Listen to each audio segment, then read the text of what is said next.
Assalamualaikum warahmatullahi wabarakatuh.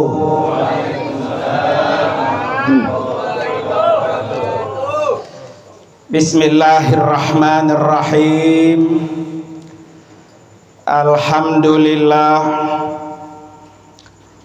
Alhamdulillahilladzi khalaqal mauta wal hayata liyabluwakum ayyukum ahsanu amala. Asyhadu an la ilaha illallah wahdahu la syarikalah wa asyhadu anna sayyidana wa nabiyyana Muhammadan abduhu wa rasuluhu la nabiyya wa la rasula ba'dah. Allahumma fasalli wa sallim wa barik ala sayyidina Muhammadin wa ala alihi wa ashabihi ajma'in, amma ba'du. Hadratil mukarramin wal mukarramat, para bapak dan ibu, wabil khusus yang sama-sama kita hormati dan kita doakan sahibul bait Bapak Haji Abdur Raqib. Kita doakan biar Allah kasih kesabaran, Allah kasih kekuatan, dan Allah ganti yang lebih baik. Amin Pak. Dan juga kita doakan khusus untuk almarhumah Ibu Hajjah Tuti Alawiyah binti Bapak Kiai Haji Muhammad Aswad. Kita doakan almarhumah Allah ampuni dosa-dosanya, Allah terima amal ibadahnya, Allah tempatkan kuburnya raudhah min riyadil jannah. Dan kita bersaksi bersama almarhumah min ahlil khair, min ahlil khair. Yang juga sama-sama kita hormati orang tua kita, guru kita Al-Mukarram Bapak Kiai Haji Muhammad Aswad. Beliau ini Masya Allah Pak, usianya 82 tahun. Man tala umruhu wa hasuna amaluhu Pak ya. Orang yang Allah kasih panjang umur, amalnya juga apa? Baik. Kita doain biar husnul khotimah, sehat wal afiyah Pak ya.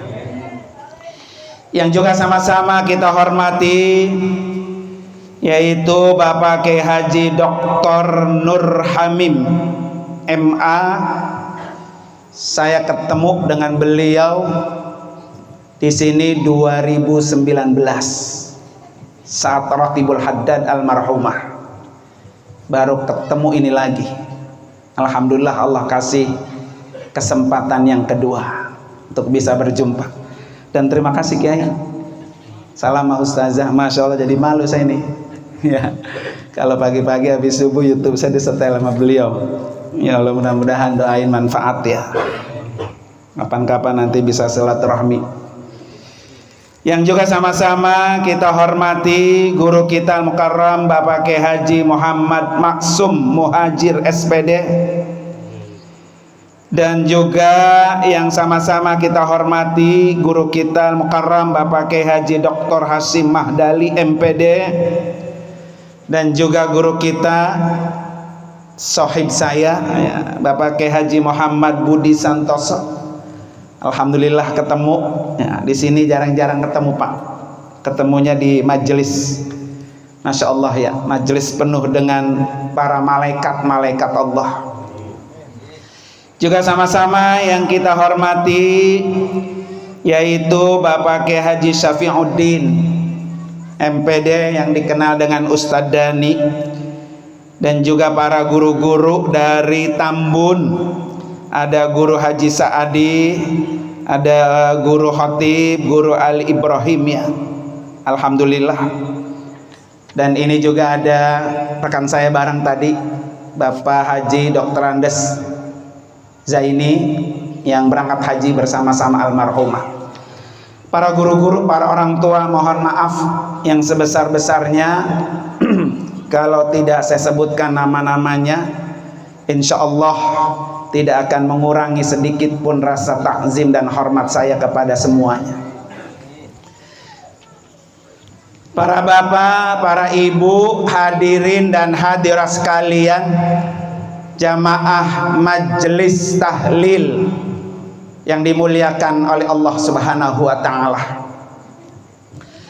Malam ini alhamdulillah almarhumah ini sangat luar biasa. Saya haji Pak bersama beliau 2019, haji terakhir. Setelah itu Covid. Bulan Agustus hari miladnya beliau. Bulan Agustus, tuh fotonya ada. Disuapin sama Pak Haji Abdul Raqib. Waktu haji tinggal di Misfalah. Tapi kata almarhumah, guru, ayo hari ini ulang tahun saya, tolong bawa saya ke Tower Zamzam. Kita makan apa kayak di sono? Nah, ada Tower Zamzam tuh Pak, kenangannya. Belum lama beliau datang ke kantor saya bawa temen-temennya di SD, mau berangkat haji, pengen banget berangkat umroh, guru doain. Ya, ternyata Allah lebih sayang.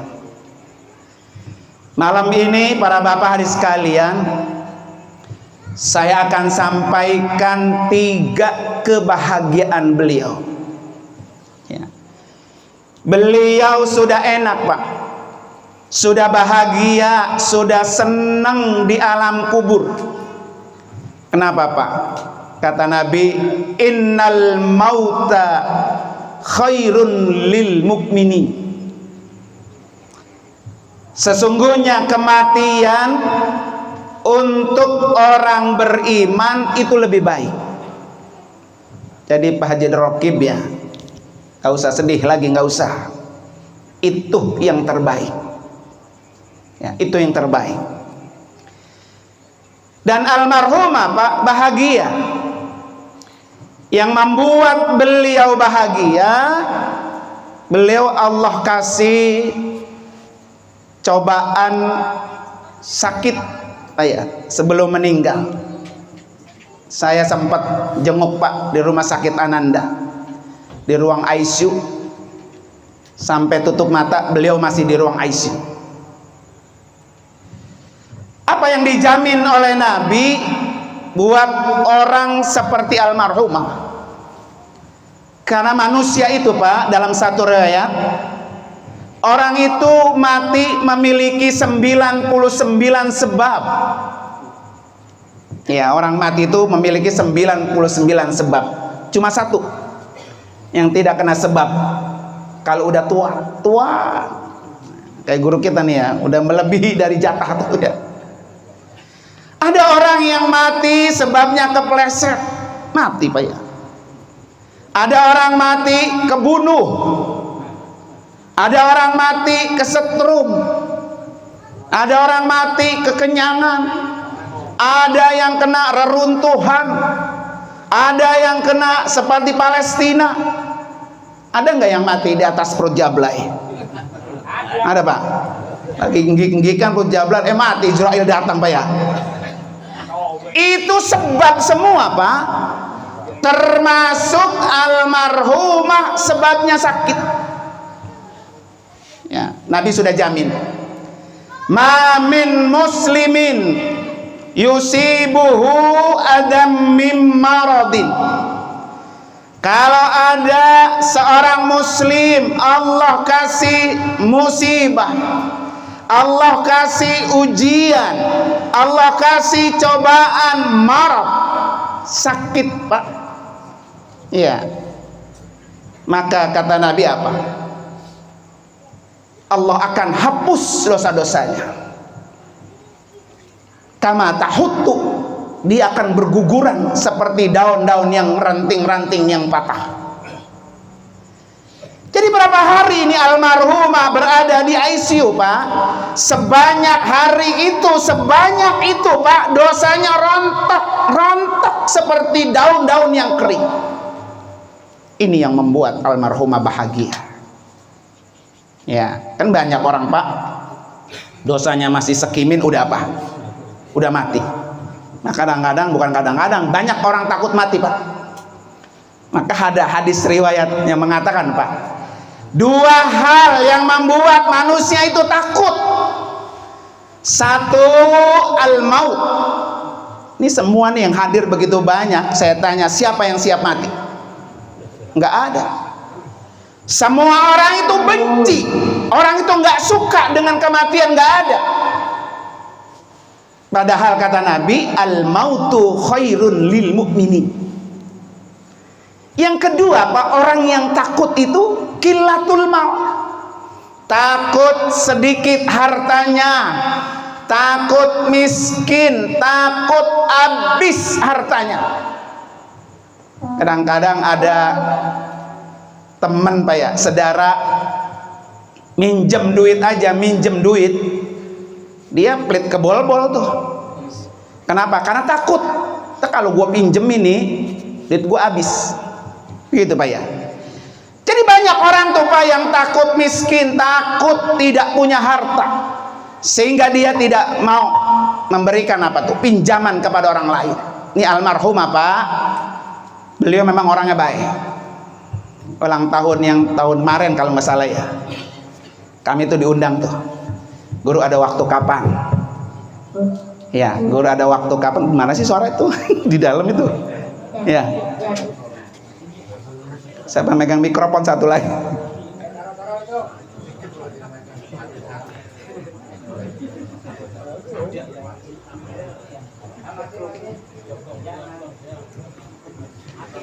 Jadi tahun lalu tuh, Pak, saya ditelepon almarhumah, guru ada waktu kapan? Saya mau pengen ngajak makan guru. Di mana? Ponyok, Pak, di Ponyok. Bareng-bareng. Memang beliau orangnya baik. Ya, murah. Insya Allah, Pak, ya, dengan kemurahan beliau ini, itulah yang membuat beliau pulang kampung menghadap Allah dalam keadaan bahagia. Pak, ya. Jadi setiap orang tuh, Pak, kalau ditanya takut dia sama miskin. Tetangga minjem dibilang nggak ada, saudara minjem dibilang nggak ada. Bahkan lebih parahnya, Pak, kalau ada orang tua itu datang ke rumah, gue nggak punya beras pisan, ini gue minjem apa sama anak, begitu, Pak. Nah, ini nauzubillah, Pak, ya. Itu yang ditakutin oleh setiap manusia. Tapi insya Allah, Pak, dengan cobaan sakit yang berkepanjangan ini, Pak, ini yang akan menggugurkan dosa-dosa almarhumah, rontok habis, kembali kepada Allah dalam keadaan bersih. Ya, kita pun begitu, Pak. Jangankan kita, Pak, ya, Nabi aja, Pak, Nabi ketika Isra dan Mi'raj kan mau ketemu Allah, Pak, di Sidratul Muntaha. Apa yang dilakukan, Pak? Dibersihkan dulu, Pak, hatinya. Jangan sampai ada penyakit hati, jangan sampai ada dengki, hasud, iri. Dicuci hati Nabi dengan air Zam-Zam karena ingin bertemu dengan Allah Subhanahu wa ta'ala. Itu Nabi, orang yang nggak punya dosa. Apalagi kita, ya, yang dosanya seapa, Pak? Nah, sealahim gambreng kalau kata orang sana, ya. Sudah seharusnya, Pak, hati kita bersihkan. Ya, jangan sampai ada penyakit dengki sama orang, sama tetangga, sama saudara, benci nggak habis-habisnya. Gedek buat sama dia sampai mati, gue nggak maafin dia tuh, gitu, Pak, ya. Itu berarti hatinya sudah apa tuh? Sakit. Ya, sudah penyakitnya. Makanya ada satu doa, Pak, dari Nabi. Nabi itu hatinya dia bersinar. Kenapa Nabi itu, Pak, Isra dan Mi'raj cuma semalaman saja sampai ke Sidratul Muntaha? Kenapa Pak? Karena Nabi itu nur, cahaya. Rasulullah itu cahaya. Maka ketika cahaya itu Pak keluar, dia tuh sekejap mata. Ini lampu Pak, kalau di tombolnya dimatiin, sekejap mata mati. Dan sekejap mata terang. Begitu Rasulullah ketika diangkat ke Sidratul Muntaha, sekejap mata. Karena hati Rasulullah itu cahaya. Apa doa yang beliau baca Pak? Allahumma ja'al fi qalbi nura. Ya Allah, jadikan hati saya itu cahaya. Jadi karena hatinya cahaya Pak, beliau tuh nggak pernah benci dengan orang lain, nggak pernah punya rasa dendam dengan orang lain, sama siapa aja akur, nggak pernah iri, walaupun orang lain hidup dengan bergelimangan harta. Nanti Bapak kalau datang ke Madinah, coba lihat berapa luas rumah Nabi. 4 meter kali 4 meter Pak. Rumah orang sini Pak lebih gede daripada rumah siapa? Rasulullah. Karena hatinya yang selalu Nabi minta, Allahumma ja'al fi qalbi nura. Bahkan bukan hatinya doang Pak, panjang nih doanya Pak. Allahumma ja'alni fi qalbi nura, wa fi sam'i nura, wa fi basari nura, wa fi amami nura, wa fi fawqi nura, wa fi tahti nura, wa fi fawqi nura, wa fi shimali nura, wa fi yamani nura, wa ja'alni nura, wa zidni nura. Itu doanya tuh. Ya Allah, jadikan saya cahaya. Jadikan saya cahaya ya Allah. Tambahkan saya cahaya. Nah ini Pak perlu kita amal ini. Doa dari Rasulullah. Kalau hati kita cahaya Pak, nggak pernah benci dengan siapapun, nggak pernah iri dengan siapapun, nggak pernah orang lain kita anggap musuh. Ini almarhum apa tuh begitu tuh Pak. Orangnya riang. Kalau kata orang Jumalang, gepiak. Kayak gepiak, enak aja udah pokoknya. Kalau ada beliau nih almarhumah udah rame aja dah. Ya, artinya apa Pak? Kalau orang gepiak sama siapa nggak ada musuhnya. Ya, ini kan kadang udah datang majelis, tangannya doang dipanjangin, matanya sama lehernya nyengsong kemana tahu Pak ya. Karena gua gede ketemu dia, dia datang lagi di sini lagi, ada dia tuh ya. Nah, ini berarti hatinya ada apa tuh? Ada penyakit. Ya, jadi Pak Haji Rokim insya Allah almarhumah bahagia. Bahagia yang kedua, almarhumah ini Pak profesinya profesi Rasulullah, yaitu profesi seorang guru. Di mana ada satu riwayat mengatakan apa? Kata Nabi, innama bu'istu mu'alliman. Saya ini kata Nabi diutus ke dunia ini sebagai seorang guru. Maka bangga orang kalau jadi guru. Dan salah satu bukti kalau beliau ini Pak pahalanya ngalir apa? Man 'allama ilman. Orang yang punya ilmu diajarin. Iya, apalagi ngajarin piak-piak Pak. Ngajarin piak itu lebih susah Pak. Belum kenal A, belum kenal ba, belum kenal ta, diajarin. Enakan ngajarin mahasiswa, enakan ngajarin udah kelas aliyah Pak daripada ngajarin apa tuh? SD atau PAUD Pak. Pahalanya besar. Kalau satu huruf Pak, seandainya dibayar dengan 1 dirham, berapa juta huruf yang sudah diajarkan oleh almarhumah. Ini yang pahalanya terus mengalir. Masya Allah Pak, kita belum tentu bisa. Ya, orang yang punya ilmu diamalkan, inilah seprofesi dengan apa tuh? Rasulullah. Jadi kalau tadi dokter Hakim Pak ya, sedih Pak ya. Orang Pak kalau mati yang lingkungannya, saudaranya sedih Pak, itu tanda orang baik. Coba Bapak lihat. Kita kalau ada anak lahir Pak, senang apa sedih tuh? Senang. Alhamdulillah anak gua lahir. Jadi juga gua lanang gitu Pak ya. Karena anak apa tuh? Lahir. Banyak orang yang tidak bisa melahirkan anak. Jadi ketika bayi lahir Pak, orang di sekelilingnya, bayinya nangis, orang di sekelilingnya gembira. Tanda dia hadir ke dunia dengan selamat, bahagia. Yang lahir nangis, sekelilingnya apa tuh? Bahagia.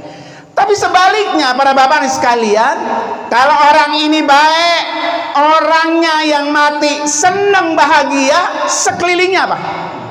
Nangis. Saya yakin nih Pak, kan ada riwayat ya Pak.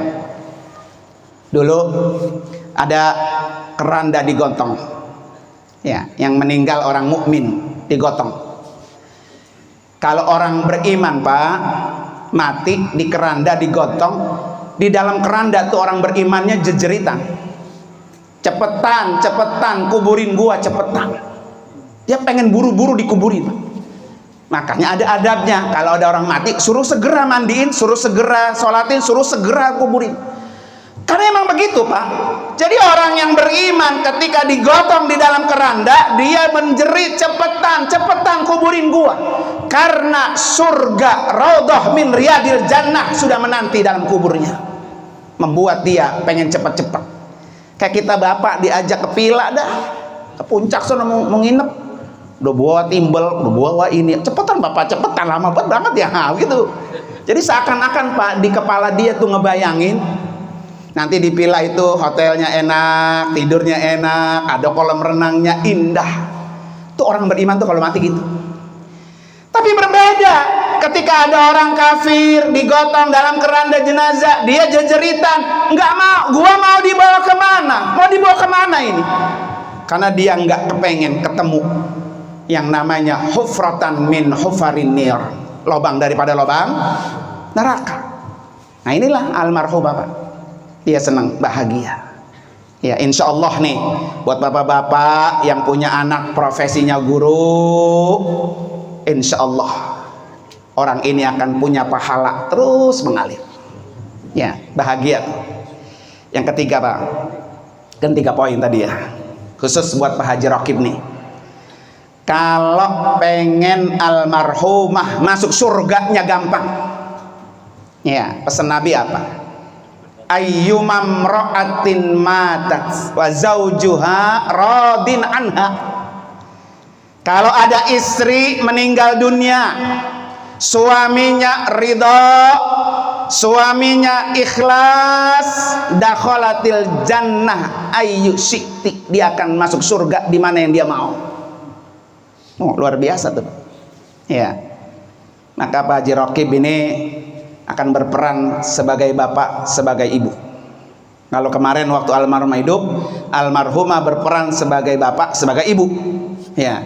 Ini kata beliau begitu, kata Pak Haji Raqib ya. Almarhumah itu guru, ya Allah. Beliau ini almarhumah kata Pak Haji Raqib nih.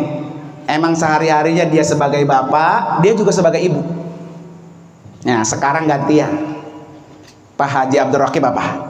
Sebagai bapak, sebagai apa? Ibu. Ini jangan sampai tanah belum kering udah apa? Udah nyari janda yang di Kerawang ini, ya. Bener-bener ikhlas itu ya, bener-bener ridho. Jadi ciri-ciri istri itu masuk surga gampang Pak, cuma satu, suaminya ridho, suaminya ikhlas lillahi ta'ala.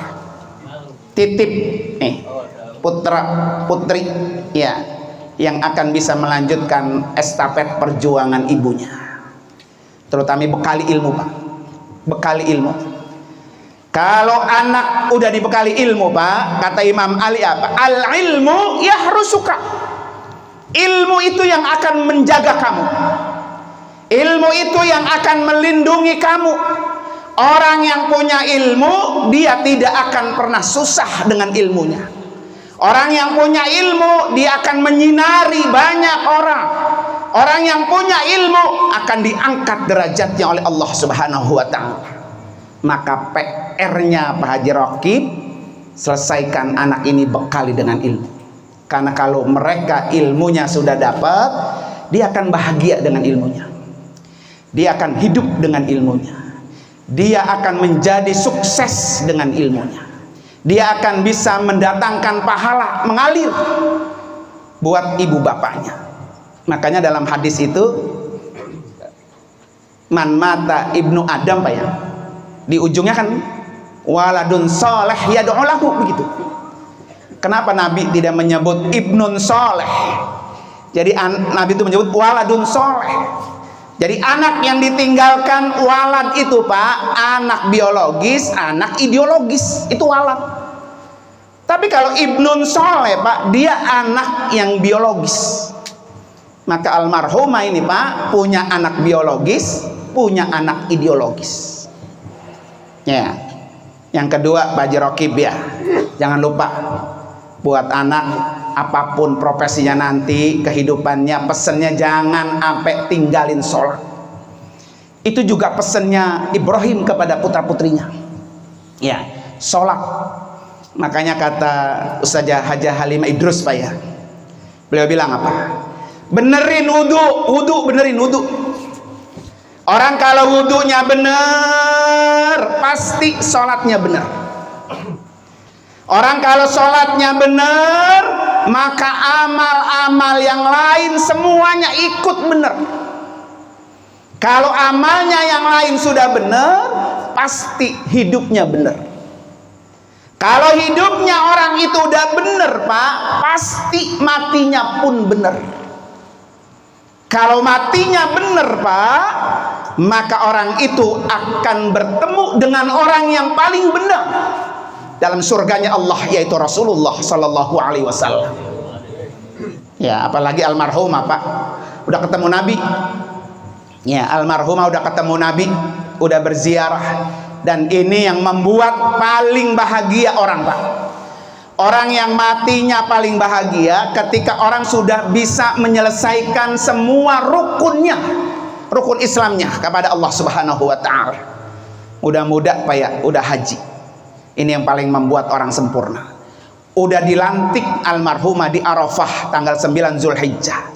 Disempurnakan agamanya oleh Allah, bertemu dengan Rasulullah, dijamin oleh Nabi, manzara qabri wajabat lahu syafaati. Orang yang pernah berziarah ke kuburanku, maka wajib bagiku memberikan syafaat untuknya. Jadi almarhumah Pak udah bahagia dah. Ketemu Nabi ya udah, bayar. Ketemu Baitullah juga udah. Dilantik oleh Allah di Arafah tanggal 9 juga udah. Punya amal yang kagak putus-putus Pak, yaitu ilmu yang diajarkan kepada anak-anak muridnya. Maka ciri-ciri orang mati husnul khotimah Pak adalah ketika kita mati, kita punya amal yang pahalanya terus mengalir. Itulah ciri-ciri orang husnul khotimah. Maka insya Allah Pak ya, malam ini kita doain, dan kita semua termasuk orang yang min husnil khotimah. Mari sama-sama kita baca suratul Fatihah khusus untuk almarhumah Pak ya. Allah tempatkan dalam kuburnya raudhah min riyadil jannah. Anak suaminya Allah berikan kekuatan, kesabaran. Allah pasti lebih sayang. Ala hadini al-Fatihah. A'udzubillahi minasyaitonir rajim. Bismillahirrahmanirrahim. Alhamdulillahirabbil alamin arrahmanir rahim maliki yaumiddin. Iyyaka na'budu wa iyyaka nasta'in ihdinas siratal mustaqim siratal ladzina an'amta 'alaihim ghairil maghdubi 'alaihim waladdallin. Amin. Terima kasih dan mohon maaf. Hadanallahu wa iyyakum ajmain. Assalamualaikum warahmatullahi wabarakatuh.